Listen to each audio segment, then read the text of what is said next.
We have been away, about 40 plus of us priests. We were just in a retreat, no, for the whole week. Salamat sa panalangin, no, nakakataba talaga ng puso ang pagre-retreat, no. Sugod, retreat, no, atras, no, pag umatras, then we see the hand of God better, no, from a better angle, umatras tayo para magpahinga kasama ang Panginoon. I wish all of us can have an experience of a retreat in one way or the other.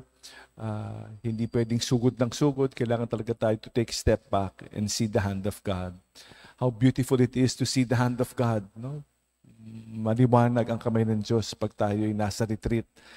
Pag nasa spiritual exercise, we have the courage to continue fighting, to continue to go on despite all the trials that come our way.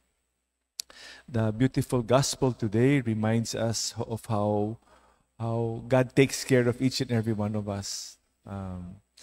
Sinabi niya, sa simula ng Ebanghelyo, alam niya na there is an attempt to eliminate him. No? Gusto siya alisin talaga, no? Patayin siya. No? Despite this, no? Sinabi, no? Hindi niya papabayaan, lalo na yung mahirap, hindi niya papabayaan, kahit na nag-aandap-andap na yung kandila, hindi niya papabayaan ang bawat isa sa atin, no matter what.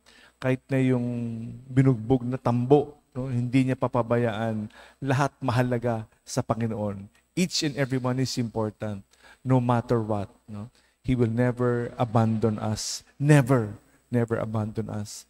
I'm sure all of us here, walang exemption, may buhat-buhat na problema, may daladalang concern. No one is exempted. We may appear to be okay, no, from the outside, pero inside, ang dami-daming dala-dala. No? Lahat tayo, without exemption. We bring this all up to God. Dinadala natin sa Diyos, at naway ito'y makatulong para patuloy tayong lumaban sapagkat hindi tayo pababayaan. Kahit na it seems na gumuguho na lahat, wala nang pag-asa, meron pag-asa, meron pagkakataon na makabangon tayo sa lahat ng ito sapagkat hindi tayo pababayaan.